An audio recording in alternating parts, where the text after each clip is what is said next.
Dumayo kami ng kainan sa may Blooming Treat, kaya tara, samahan nyo kami. Ako si Angeline, nag-aaral, nagpa-vlog at nagnenegosyo.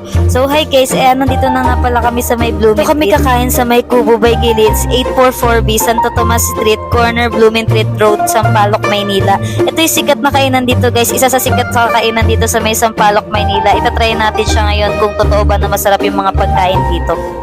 So, hey guys, ngayon nga pala, nandito tayo sa may Gilid. So, dito to sa may Espanya. Ngayon lang kami nakapunta dito, kaya ayan. Ito yung mga menu nila guys, para siyang boodle fight.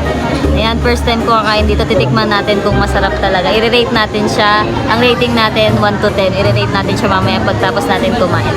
So, ayan, ito yung mga pagkain nila. May ganyan, solo, tas a la carte. So, ayan, pwede din nga pala yung mga alaga nyong aso dito guys, pusa. Ayan, may kasama kaming aso, si Moy Moy.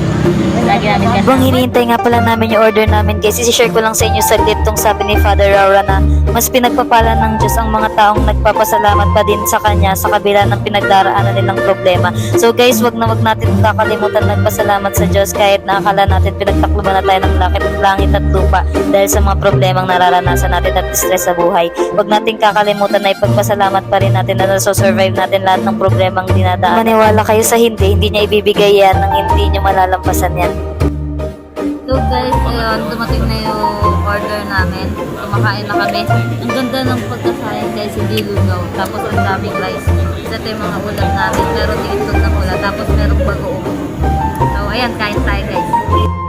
So guys, ayan, medyo patapos na kami kumain.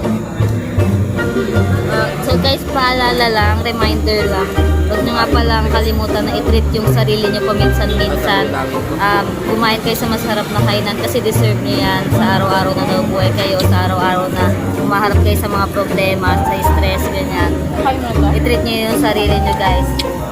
Kahit sa murang halaga lang, pwede na yun. Basta ma-unwind man lang yung isip nyo tapos mabusog kayo. So, ayun guys.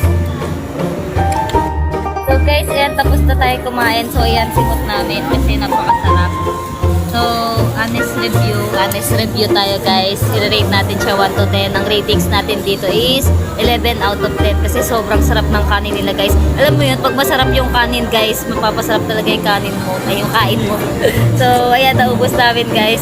Sobrang sulit dito guys. 11 out of 10 yung rating. Guys, dito ko na nga lang din pala tatapusin tong vlog na to. So, ayan, kung gusto nyo din matikman yan, dayuhin nyo na yan sa binigay kong address. So, salamat sa panonood. Next vlog naman ulit. Bye! And don't forget to follow my social media accounts. Thank you! Guys, tumayo lang kami dito sa may Blooming Treat para kumain dyan sa gilid. Sulit na sulit yung tayo namin. Pauwi na kaming Bulacan ngayon. So, ayan, drive safe sa amin guys.